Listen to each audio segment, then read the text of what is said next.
wanted to talk about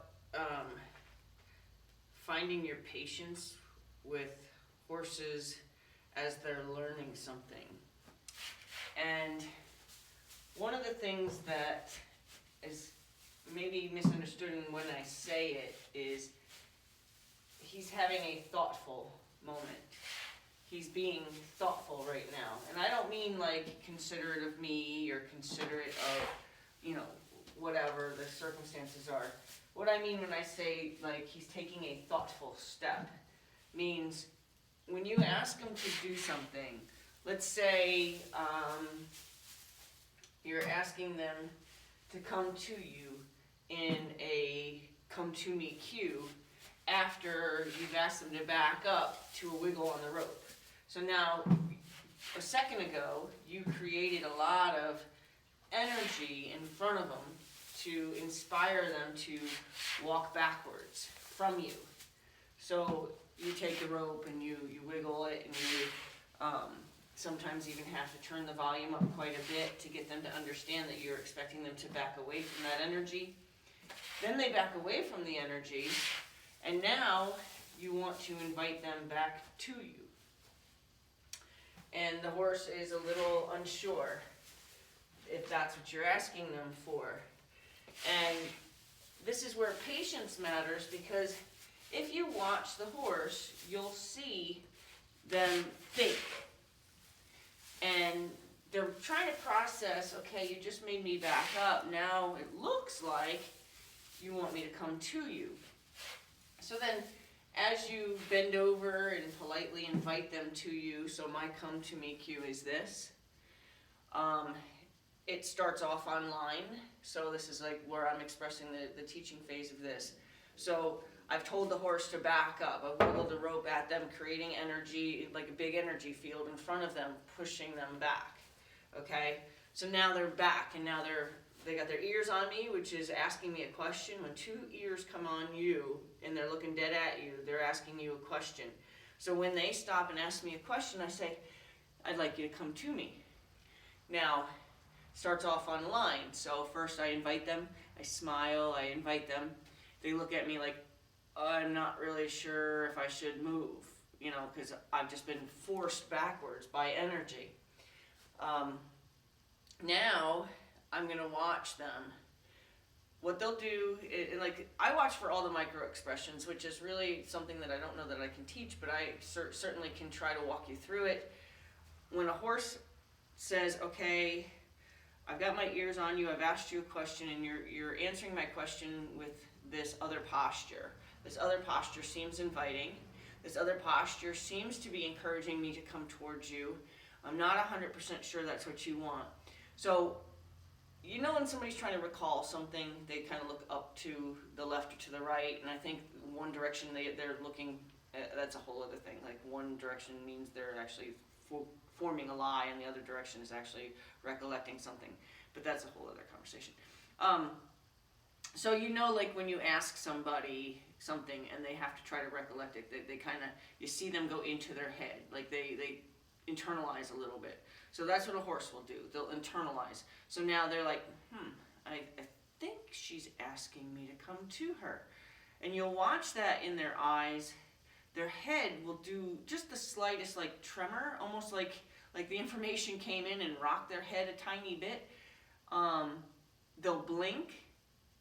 They'll drop their nose a tiny bit. They'll lean. And then you'll see the energy will come into the knee. You'll see them shift their weight and the energy will come into the knee. When the energy comes into the knee, I call that a thoughtful moment. He's thinking it has something to do with my leg. It's thinking it has something to do with a forward momentum. He's thinking. So when a horse then picks his foot up and just gently presses it up in front of him and leans into it like, I think you're asking me to come to you. I call that a thoughtful step. When your horse takes hesitant steps, when your horse takes very slow, calculated, energy, slow motion steps, those steps are thoughtful steps. That's when you want to let them come through that. That's when you want to be a positive energy, but not an excited energy. You want to, you don't want to be like, yeah. you know, you just want to be like, yeah, that's right, you're on the right page, that's right, yep, good boy, or whatever, you know, however you can be encouraging. So you want to be a cheerleader, total cheerleader, but quietly. When a horse is thinking something and they're thinking the right thing, but when they're taking thoughtful steps, like for another example would be putting them out on a circle. I've told them to back away from me. I start all my circles by telling them to back away from me. So now my horse has backed away again. Now he's at the end of the line, ears forward, asking me a question. So what is he asking me? What do you want me to do? Do you want me to come forward? Do you want me what? So now I'm going to tell him I want you to go out on the circle. So I'm going to point in the direction that I'd like them to go. I'm going to offer them support to say, yes, there's the energy that's going to push you if you don't just go to my finger cue and my go cue, which is a verbal cue.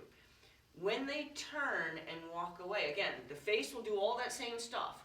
Their ears will kind of rock back into a more complacent thing.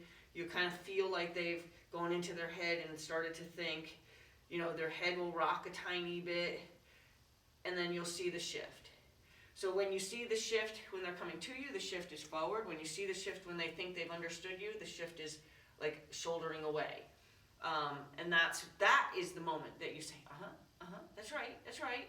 So you hear, if you ever listen to me in my videos, you'll hear me when I'm working with a horse. I go, you're right, because I want him to believe that he's on the right page. And then they learn that that's the cue to hotter and colder kind of thing, like, you're right.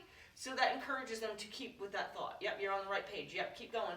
So when the horse leans away, give him whatever you can that's like a positive encouragement without being too excitable. And then allow them to leave. Now, your horse will leave like this.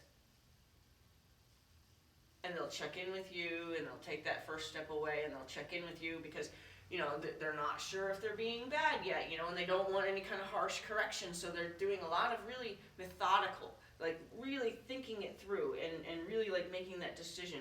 So with your encouragement, it'll inspire them to continue on with the thought path that they have.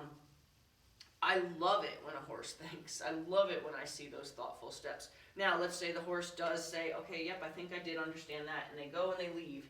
Now, in the midst of being on the circle, they start having thoughtful steps. You might perceive it as them thinking about quitting. It may not be that they're thinking about quitting, they're thinking about asking you, was that enough? So you got to start changing your perspective on how you deal with your horse, because if they're asking you, is that enough, they're not being bad. When you send a horse out on a circle, they don't see a stopwatch that says 20 minutes. You got to run in this direction for 10 and that direction for 10. Get going. Horses don't know that. So when they get going on the circle and they do maybe half a lap, they're going to like hesitate and be like, is that enough? So eventually you can teach them that I will definitely cue you when you're done. And then they'll know to just go out there and be responsible to just keep going. And then as soon as you say, hey, I'd like you to do something, they'll go, okay, yes, I'm listening. When they know that you'll definitely cue them to stop, they'll learn that responsibility, and they'll also always keep an ear on you. They'll always keep checked in.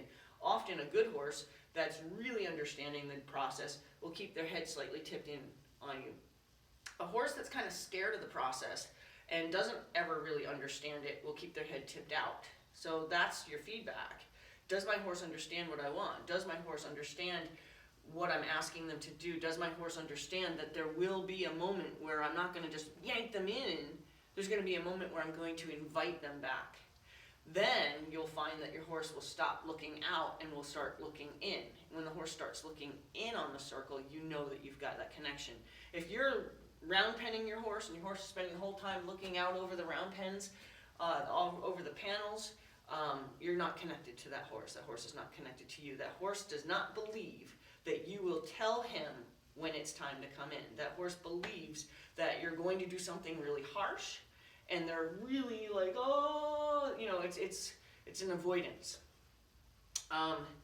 So when you first teach the circle and they go to leave, and let's say they did understand it, and let's say in the midst of their thinking that they're leaving, there's a lot of hesitation steps. There's a lot of checking in. There's a lot of, and instead of being like, you know, whatever people do, you know, with the whip or whatever, instead of being like that, let's think about it this way. He's saying, I'm not sure. I need a little assurance. Can you tell me Am I doing this right? Is this what you're asking me to do? And if you can kind of believe that that's what they're asking you on the first 2 laps, and I'm going to say 2 laps, the first 2 laps your horse will have a weird gait. Your horse will have a very hesitant, your horse might even stop and swing his butt away and look at you. Your horse may do a bunch of different things in the first 2 laps. As long as you believe in those first 2 laps that you can support your horse, you can support all that questioning, and you can be there for them as they take those thinking steps, you will be the best teacher for your horse, and your horse will always ask for you to help them because they know you recognize that they're not being bad.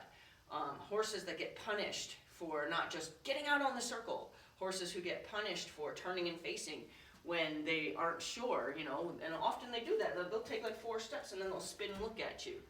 And you'll be like, come on now, and you'll get all, the funny thing is what you watch people, and I'm sorry, I find it funny, is that you want to stay in the center of your circle and ask your horse to go around you, and you want to be able to do, you know, just pass the rope.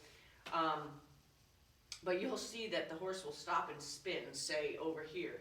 And then you, or, you know, a person that I'm finding interesting to watch, will jump out of their circle and come and chase the horse over here. And then the horse spins and spins and spins, and you wonder why the horse still isn't going out in the circle. Well, because the language completely changed. The game completely changed. They have no idea. Now you're just disengaging them. You're high-yielding them.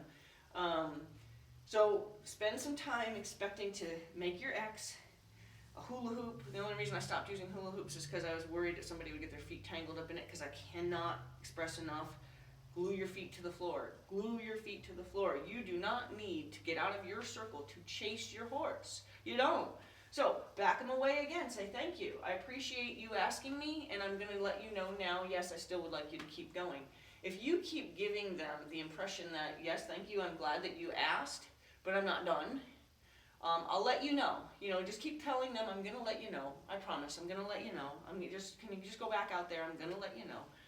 And then as they learn, I'm going to say in the second to, like at the end of the second lap into the third lap, you're going to see a change in their gait. They're going to change from asking, they're going to change from thinking, they're going to change from questioning, they're going to change from uncertainty to absolute knowing.